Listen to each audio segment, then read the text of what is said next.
Ta vazhdimisht është marrë me këtë temë tash e Sadit, ndërkohë diskutojmë për një konflikt mjaft serioz duket dhe që ka ngjallur edhe frikë ditën e djeshme me që pas një paralajmërimi nga presidenti i Shteteve të Bashkuara të Amerikës që i bëri një lloj kërcënimi pra shtetit të Iranit se nëse nuk do të hapet pra ngushtica e Hormuzit, pra do të kemi pasoja të rënda, se ishin këto kërcënime reale, një mënyrë për të marrë përfituar kohë ose cili është në fakt qëllimi i gjithë kësaj, sa serioze kanë qenë pra këto deklarime të presidentit Trump, do të kemi mundësi t'i kuptojmë në vazhdim me të ftuarit në studio. Kam kënaqësinë që me mua në studio është profesor Lutfi Bilali, ekspert i gjeopolitikës. Mirë se erdhët, nderuar.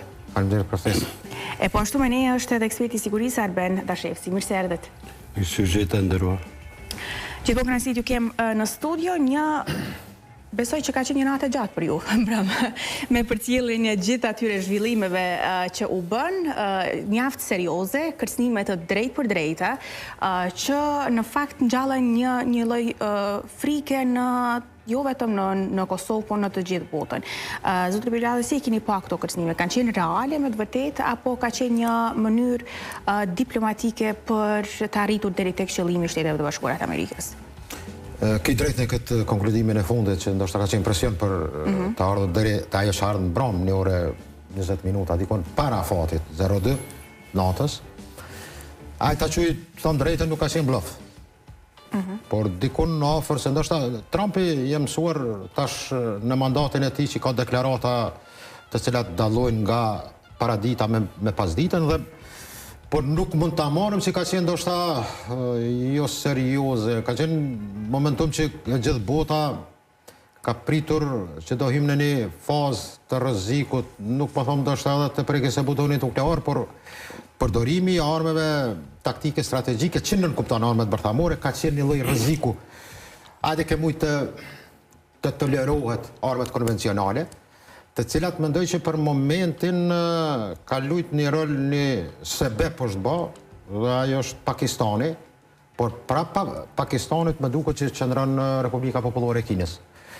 Këto e tham kur Ishaq Dar, ministri dhe zamës kryeministri pakistanez, ka pas takimin e Peking me ministrin e jashtëm kinez, dhe me sa duket kinezët kanë qenë të involvuar dhe ata që kanë kërkuar që kjo të ndodhë që ka ndodhur për një pauzim ose arpushim 2 javor. Problemi ka qenë që Irani nuk është bindur për arpushimin, sepse ka kërkuar siguri dhe garancione që nuk do sulmohet prapë. Mendoj që sot e gjithë bota frymon me lirë shumë, edhe pse unë mendoj personalisht linja mesme është ende trazuar dhe do kemi ende probleme me të cilat nuk do zgjidhen pa arritjen e një konsenzusi mes Izraelit dhe palestinezëve, dhe kjo mendoj që do jetë shkaku që prap do merremi me linjen e mesme edhe për një kohë. Por e rëndësishme është që ajo që ka ndodhur deri me tani në këto luftime me siguri tregon që kemi hyrë në fazën e re të një gjeopolitike e cila mendoj që do jetë e kushtueshme për të dy palët. Por është një situatë që jo pyetet a ke pritur, unë mendoj që në momentin e fundit kam shpresuar që diplomacia, më të them që nga e premta ka qenë në volumin e vet, dhe sidomos turqët, egjiptianët, Arabia Saudite, Pakistani kanë luajtur një rol, mirë po çelësi i suksesit kuptohet që ka qenë një zonjë një fuqi të madhe. Megjithatë, specifikisht u tha kështu, në paktën kështu është raportuar në media, sonte rrezikon të zhduket një civilizim i tërë. Nën kupton kjo në mes rreshtave që Trump kërcënonte me armë bërthamore? Në deshifrim, në komentim, mund të duket dhe mund të aludohet po. Por citati i fjalisë është ne kur flasim kritikat e tilla ka pas jashtëzakonisht të mëdha në Amerikë. Dhe nga analist, ekspert, njerëz të mirë të kësaj fushës. Të cilët në fakt Trumpi njihet për një gjuhë të tillë. Jo, kjo ka qenë jashtëzakonisht ekstreme. Mund të them në citatin hajt në Kosovë pak kem kujdes në fjalorin, nuk po du të ranoj ma shumë, sepse në Amerike qujnë edhe si njeri qmendur, njeri që ka probleme psiqike, po flas, ata që ka konkludojnë. Por, citati tillë ka qenë shokus, të më drejten. Të zhduket një civilizim, të zhduket një popull. Në edhim deklaratat fillim ka dhënë në fillimin e protestave, në fund të dhjetorit dhe në fillim të janarit, që ne, po që se dhe një pikë gjavje, ne do të intervenojmë, populli iranian ka është popull me civilizim, me dignitet, me këto, tash dul që këtë civilizim do të shkatërrej. Dhe këtu mendoj që ka qenë e poenta që ka shoku edhe lider të ndryshëm botëror, mund të them, sidomos evropian, edhe kremën e Vatikanit. Po, kishte edhe nga Vatikani reagim. Kjo fjali ka qenë trëndice, por a ka qenë një lloj presioni, sepse Trumpi ka hyrë luftë. Problemi ka qenë si delen nga lufta. Sepse mendoj që në këtë konflikt të përmasave jashtëzakonisht e rrezikshme, kemi një fitu strategjik dhe një faktik. Që de facto, ky faktik është Amerika, që ende është fuqia numër 1 në botë, por mendoj që në aspektin strategjik e ndaj një mendim edhe me opinionin ndërkombëtar edhe sidomos të shtypit ndërkombëtar, që Irani ka arritur një fitore strategjike. Mund të jetë kjo vërtet një garancion për armë pushim, qetësoj pak situatën, gjendje në botë emocionale, sepse të gjithë u prekën nga një situatë e tillë, sepse ishte një kërcënim vërtet shumë i drejt për drejt, shumë i rënd, dhe të gjithë menduan që nëse diçka e tillë do të ndodhë, atëherë mund të përshkallëzojë situata, dhe më tej që do ta diskutojmë edhe në pjesë në vazhdim. Po një armë pushim i tillë është real, mund të respektohet nga të dy palët? Po sa të thot ty një president që fillo dhe rindërto vendin, është real, sepse duhet jetë real. Ne dje kem kaluar në ankth, gjithë, si qytetar, kurse këta që mirën me aspektin e sigurisë ose në aspektin gjeopolitik, e përjetojnë pak ma ndryshe, sepse gjanat i shiqojnë ndryshe. Lufta është reale, është dite 41. Njerëzit kanë vdek. Pa marë parasysh që do të arishti qëllimin tënë me presion diplomatik, politik, ose qka do tjetër, shkatrimi është shihet me sy, si në një palë ose në një palën tjetër. Këtu ka qenë aj ankthi global, nuk ka qenë ankthi vetëm për ne si qytetarë të Republikës Kosovës, por ka qenë një ankth global, qka do të thotë kjo. Ne po flasim për një president të Shtetit Bashkuar të Amerikës që e tha atë që e tha, pastaj u demantua nga shtëpia e bardhë që është keq interpretuar. Mirë që është keq interpretuar, sepse nuk ndodhi ajo që nejtëm zhut deri në orën 2 të mëngjesit duke e përcjell se çka po ndodh. Kjo na çon në atë konkludimin që Irani nuk është larg nesh. Pa marë parasysh që janë mira kilometra larg Republikës Kosovës. Nuk është absolutisht larg siguria kur. Sepse po sa të ndodh pas siguria në grykën e Hormuzit, por edhe në Bab el Mandeb, shembull konkret. Sepse nuk është paralajmëruar vetëm Hormuzi. Hormuzi është ngushtisë natyrale, nuk është artificiale. Por pak më larg te Jemeni është edhe Bab el Mandebi. Pra, një krizë tepri do të vinte. Por ja që ai 10 pikëshi filloi të zbatohet, ja që bota u relaksua, dhe ku jem tash ne në Republikën e Kosovës? Kujti ka konvenu kjo më së shumti? Ky destabilizim global. Pa asnjë pikë dyshimi i konvenon Rusisë. Pse? Po ti në Ukrainë e nderuar e ke luftën pa ndalur, vetëm se ka kaluar në dytësore. Dvararit janë të njëjtë. Dronët po sulmojnë, por kur vjen e keqja më e madhe, kjo tjetra po kalon në dytësore. Dhe ku është tash që të lidhen vetëm në aspektin e sigurisë, sepse lutën e ka mik dhe ja respektoj gjeopolitikën shumë, çka na ka ndihmu neve në këtë rast, sepse nga njëherë për siguri duhet të kesh edhe fat, sepse randi i ri botror dikush po thot që është në tranzicion, kurse unë po them që vetë se është krijuar, ti vetëm duhet ta gjesh pjesën tënde se ku je. Ka mbaruar randi i ri, randi i vjetër botror. Ku është Republika e Kosovës në këtë fakt? Kujti ka konvenu kjo? Rusisë. Në momentin e parë që Rusia e ka pasur se çka po ndodh në Ukrainë, kush është patërica e saj për Ballkan? Është Serbia. Çfarë plane Shugurëzeza ka sjellë Serbia prej 1999 deri më sot? Vetëm po ndalen vitin 2023 dhe 2024 dhe mjafton çdo gjë. Kujt i kish konvenu kjo? Serbia sepse e kish shfrytzu amullin, vakumin, pasigurinë. Po ja që nuk e shfrytëzoi. Ja që atje është paqe, do me thonë një konsensus, dyavor që sjell në shpresë, sepse po i thot fillo me qasjen e rindërtimit. Do me thonë, të gjithë po marim frymë lirshëm, nuk ka qenë kështu mbrëm, për mua nuk ka qenë, sepse unë me kolegun jam dëgjuar edhe me disa ekspertë sigurisë që nuk e ndihen vetën atë në këto qaste kur, kjo është ai deformimi profesional, që e kemë ne dhe duhet jetojmë me te, mirë po, kur të merret frymë më lehtë dhe kur qetësohet situata, tash gjithçka mendoj që do të shkoj në tavolinë dhe mbana ajo shpresa fillo rindërto, sepse pas 2 javë besoj që më nuk do të ketë kur thuhet fjala oficiale fillo dhe rindërto. E kuptueshme. Mund të kemi një zgjerim, pra përmendet edhe ju një zgjerim të konfliktit që mund përfshi edhe Kinën dhe Rusinë në këtë situatë që jemi për konfliktin mes SBA-s edhe Iranit. Mund të futen pra dhe 2 këto shtete në këtë konflikt? Me që se janë 2 shtete që janë të kundërta me shtetet rivale.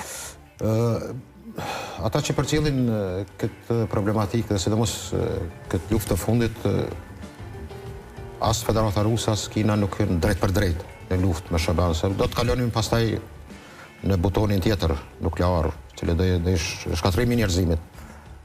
Por sigurisht që kinezët dhe rusët kanë dhënë informacionin elektronik, informacionit e inteligjencës përmes satelitëve të tyre, dhe këtë dinë amerikanët.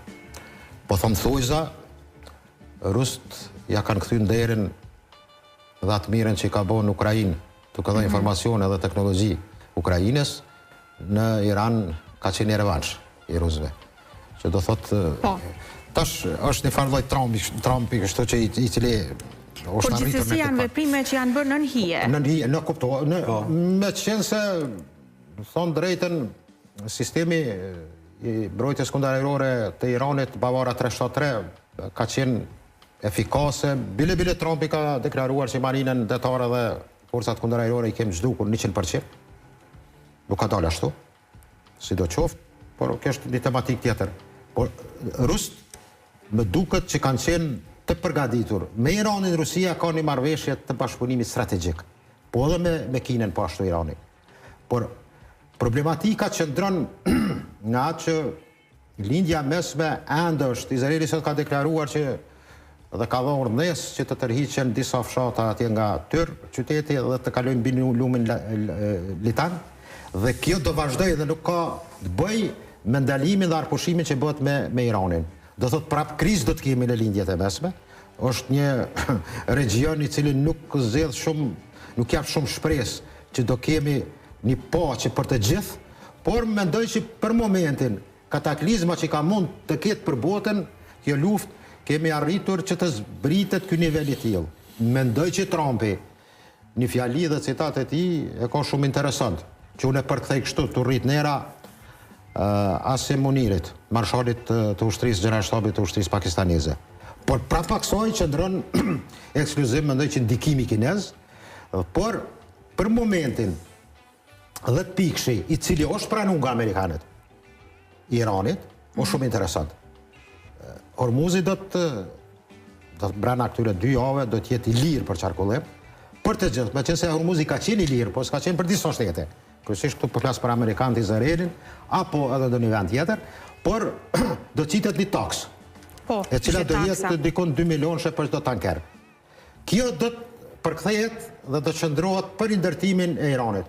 Mendoj që kinezët do ta kenë një punëtori të madhe në Iran, ku do të nashta brenda 5 vite, 10 vite, nuk do ta njohëm çfarë Iranit do të investojnë kinezët, sepse është interesi i tyre burimeve të energjisë dhe kjo mendoj që në pikën e gjeostrategjisë dhe gjeopolitikës së përgjithshme në lindjet e mesme aludohet që do kemi një lëvizje tektonike me cilat do jenë të befasuar të gjithë, për arsye se u pa që konfliktet dhe goditjet nga ajri nuk janë ato të cilat mund të sjellin një ndryshim qoftë regjimit brenda në Iran. Biluni mendoj që regjimi është mas i forcuar në Iran. A ishte vërtet arsyeja e regjimi e fillimit të këtij konflikti apo u tha vetëm sa por të deklaruar publikisht një gjë e tillë? Ka qenë cak i parë, shënjestrim i parë ka qenë ndryshimi i regjimit, pastaj ka ardhur deri te analizat qoftë Mossadit, qoftë të CIA-s që nuk patën sukses me ato demonstrime, kaluan në bisedime në Oman me sultanatin e Omanit, pastaj në Zhenevë për arritjen e një kompromisi gjatë bisedimeve që kanë qenë afër realisht, sidomos për programin bërthamor, që Irani tash ka kërkuar dhe ka pranuar që të sjellet në 3.76% pasurimi i uraniumit për qëllime paqësore. Sepse ka arritur edhe pasurimin 60% i cili ka mjaftu për një 15 bomba atomike. Por mendoj që ka ndryshuar në volim kërkesat. Pastaj kemi ardhur deri te ngushtica e Hormuzit. Dhe kjo volim i politikës së jashtme amerikane që përbëjnë. Mendoj që J.D. Vance, zakonisht presidenti amerikan, ka qenë i gatuar dhe i përgatitur për këto bisedime. Nuk është prononcuar shumë, ka nejtë në distancë, thuhet ka pas edhe mos pajtime, sidomos me kryeministrin izraelit, kanë pas një rebesh replikash. Me zvete na futën në kurth me të dhanat e Mossadit, sepse Irani nuk zhduket për 3-4 ditë, nuk mund ato ka fjalë, për 3-4 ditë, dhe kjo tëra ka bërë që këtë situatë të tillë ta kemi në optikën që të premten fillojnë bisedimet me duket kokë me kokë me delegacionin me Abbas Araqin, ministrin e jashtëm, dhe në krye të delegacionit amerikan J.D. Vance do jetë, kuptohet, Trumpi nuk e lëshon pa pasur dhënën e tij ato Jeb Kushnerin dhe kuptohet Sven Witkofi. Këta janë 3 figura të cilat do të zhvillojnë bisedimet për 10 pikshin që u pranu në parim për të arritur deri te ndoshta edhe fillimin e marrëdhënieve diplomatike lidhur të aspektit diplomatik që do kenë në korrespondencën e tyre Irani dhe SBA. Sepse u pa që 2 fuqi janë të cilat realisht në një farë mënyrë një test i tillë ka qenë i mirëpritur dhe i qeshur nga ana e kinezëve dhe rusëve. Mund të themi që në vazhdim, pra pas përfundimit të këtij armpushimi, do të kemi diplomaci apo vazhdim të konfliktit mes Shtetit Bashkuara dhe Iranit? Dhe nëse shohim në këtë të fundit, sa mund të themi që Irani ka kapacitet për të zhvilluar, për të vazhduar një luftë të tillë me Shtetit e Bashkuara, pasi që kapacitetet e SBA-s se i njohim si superfuqi. Do të ketë diplomaci. Pse do të ketë diplomaci? Në momentin e parë kur Turqia nuk diskutohet, ajo është faktor relevant në botë, në sigurinë globale. Një shtet me vendin e dytë me më shumë të ushtarë dhe resurse. Nuk përjashtohet domethënë Turqia këtu, por duhet të flas për Pakistanin pak. Këtu përflasim për një superfuqi. Pakistani është superfuqi dhe pse është superfuqi? Sepse ka fuqi bërthamore dhe pikë. Vetëm 3 ditë që ne e patëm bisedë domethënë me Lutfiun, që vetëm 3 ditë që pat konflikt sporadik me Indin, e gjithë bota u trishtua. Pse? Sepse ata e kanë seriozisht. Nëse qytetarët e Republikës Kosovës e kanë pa vetëm një herë në YouTube, ose sa dojnë të shiqojnë YouTube, në Kashmir atje, si bëhet ndrimi i rojeve aty, u është qendra e kufirit. Aty do të shohësh ti seriozitetin e tyre se çfarë shtetesh janë. Sikurse Pakistani, po ashtu edhe India, sepse është shtet bërthamor. Pra do të ketë diplomaci. Sepse diplomacia filloi në brëm. Ke shumë rrezik, mirë po presidenti amerikan, feldmarshalit, ja tha fjalët që duhet t'ja thotë, po, është serioz, e ka për një mend, por nuk e anashkaloi as Kinën. Tha, edhe Kina, domethënë, luajti rolin e tij. Në 10 pikësh, domethënë, është edhe Libani, ose këto pjesë ku ju tha se evakuoni me njerë, kalon e lumin dhe e largon për shtëpia. Kjo është vetëm 5 ose 6 orë që është arritur marrëveshja. Po kjo marrëveshje 10 pikëshe, unë mendoj që me trysnin amerikane do të zbatohet, por jo me njerë mas 5 ose 6 ore, sepse Libani dhe me thonë po përjashtohet dhe edhe aty po bombardohen. Tasht, ajo që ka është me rëndësishmja e keqja me madhe dhe me thonë, u largua dhe duhet punohet tash në tavolin. Në tavolin gjithmonë ka bisedime që nuk i dim publiku, ato janë bisedime diplomatike, tamam puna me i ditë gjithë se cili, por me ato që ka kam po unë nga mediat e hapura, on the field, on the ground, që thojnë, po, ka qenë shumë ditë shqetësuese, janë shqetësuar edhe zyrtarët pakistanes, por personi, individi që ka marrë pjesë në këto bisedime indirekte, është njeri vlerësuar, jo vetëm nga presidenti Trump, por nga të gjithë, sepse serioziteti i tij ka shkon deri në maksimum. Dhe ka pas ndër një mend dhe mirë që arrit në momentin e fundit, por më lejo vetëm të lidhem tash prapë me vendin tim, me Republikën e Kosovës. Shumë herë kem thonë edhe në këtë studio, në gara me thonë që ka tash ne jem lartë dhe që ka tash ne. Po mjafton tjetë nafta 2 herë dhe përfundoj çdo debat. Librat mbyllen dhe pendët thahen. Sepse ne jem një popull shumë i vogël, dihen problemet socioekonomike që i kemi, vetëm një herë ndodhe kjo 41 ditë dhe shikti çmimet gjithandej. Gjithandej, çdo çmim.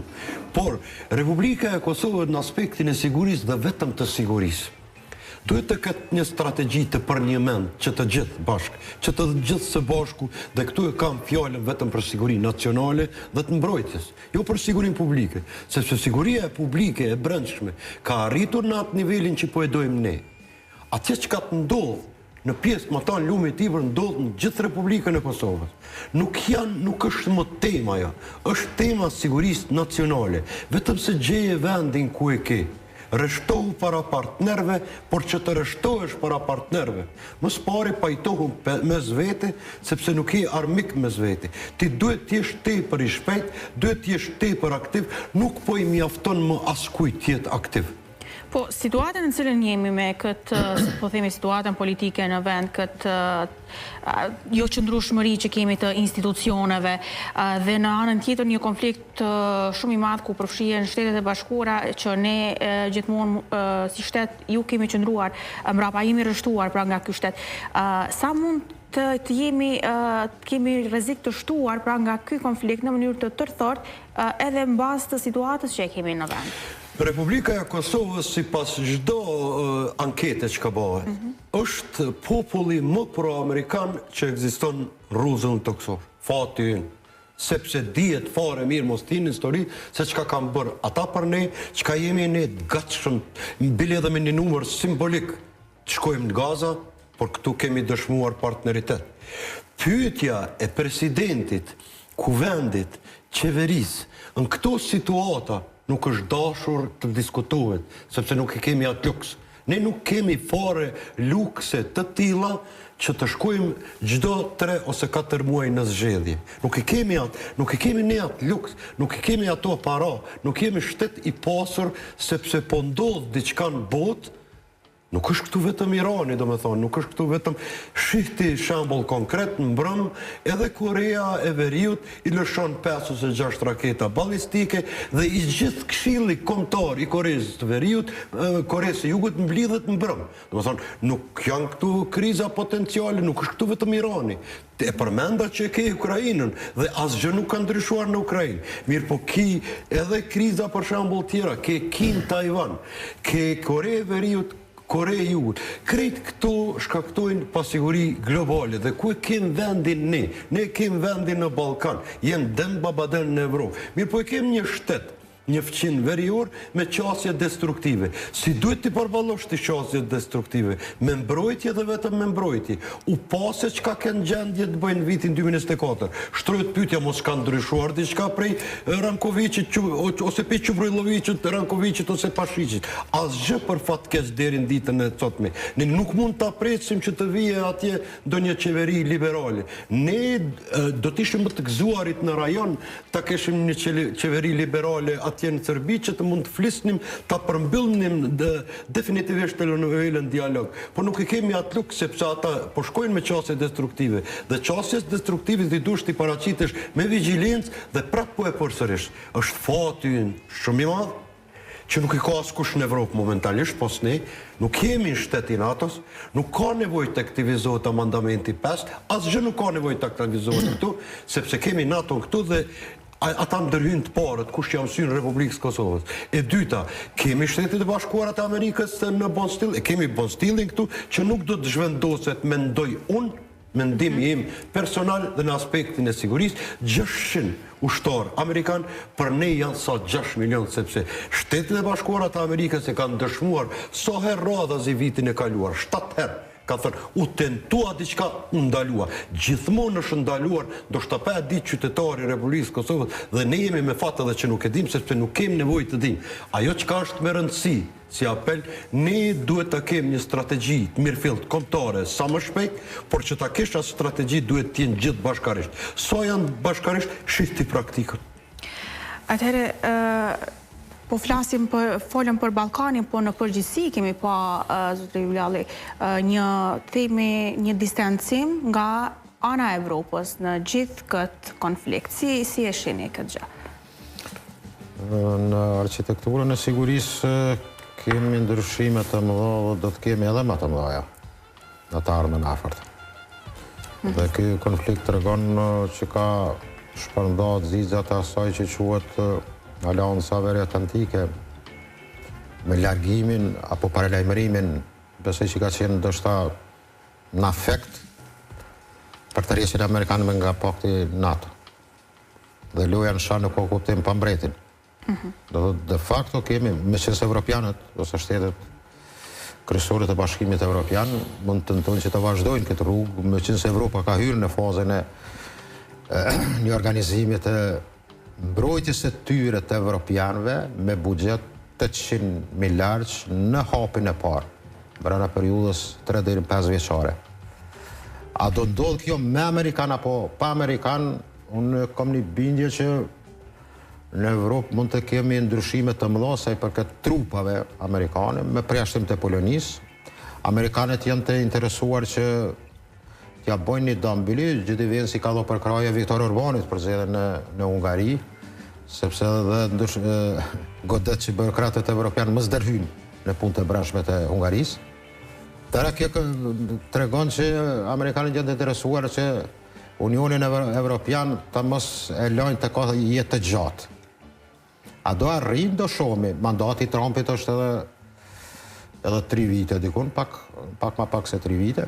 Dhe shpresohet që ndoshta politika amerikane do të ndryshon në çështjen e Aleancës Euro-Atlantike ose amerikane, por të ndalim të siguria. Besoj që evropianët janë të interesuar që në kapacitetet e tyre të krijojnë një aleancë e cila do jetë e mundshme të përgjigjet ndaj rrezikut rus, e cila mendoj që investohet më të madhe, por momentalisht kupolla mbrojtëse evropiane nuk mund të funksionojnë ndaj rrezikut rus pa polën amerikane.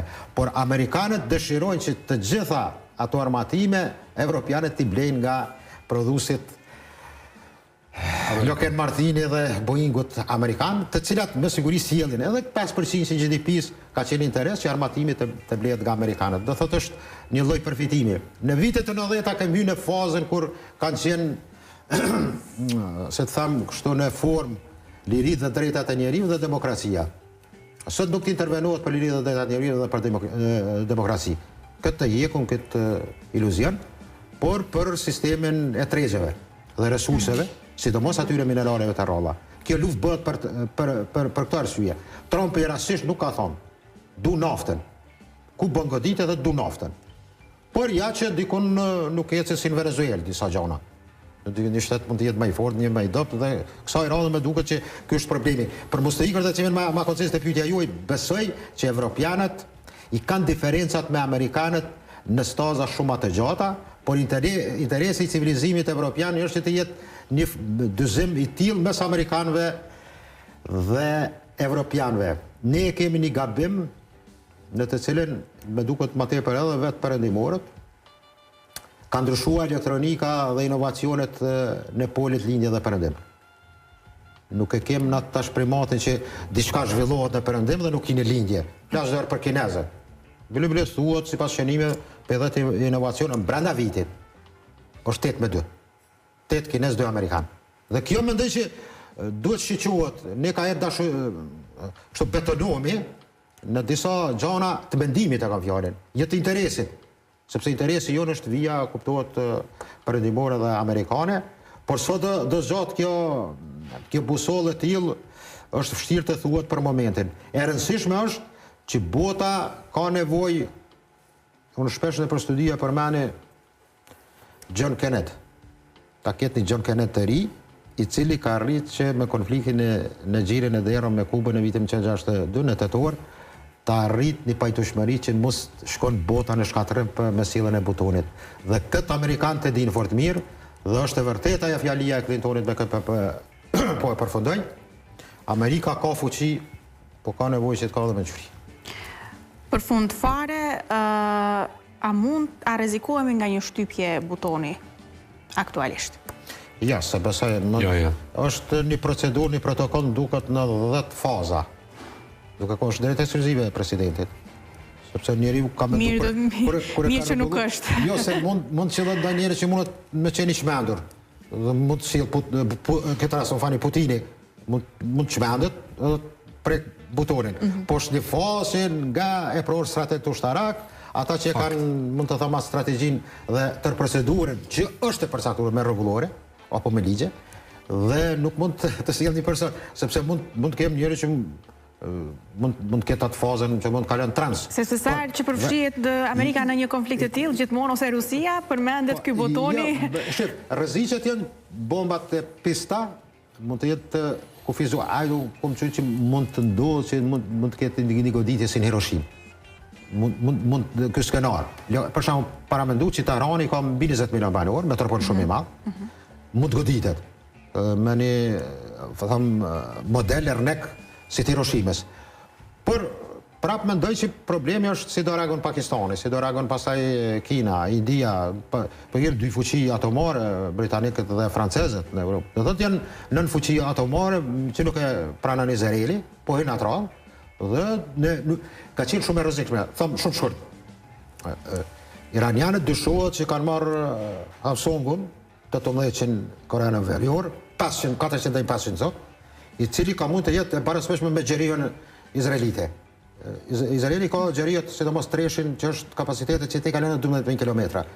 Samsungi 18 kalon 15.000 kilometra, gjithë Evropën, edhe tukën amerikane. Dhe kjo ka qenë ai rreziku që mund të ketë ose substanca kimike dhe biologjike ka mujt përmes Kabar Shaker 4 të godas, e cila është efikase, mund të shkojnë 4 edhe për mbi 3.000 kilometrëshe. Ka qenë rrezikuar, thon drejt, edhe Shqipëria. Unë s'kam dashur më ka herë edhe në disa misione në Shqipëri të fusin panik, sepse ka qenë e mundshme që të arrihet edhe deri në territorin. 2350 kilometra i ka Kosova vija ajrore me Iranin. Dhe kjo do thotë ka qenë, po flas për Shqipërinë, që ka me Manza me atë grupin e Manxhadinëve Mekun, por shqyqër zotit që kemi orë në një situatë që frymojmë dy javë lirshëm dhe në fund besoj që do ta kemi një marrëveshje që është me interes për të dyja palë. Urojmë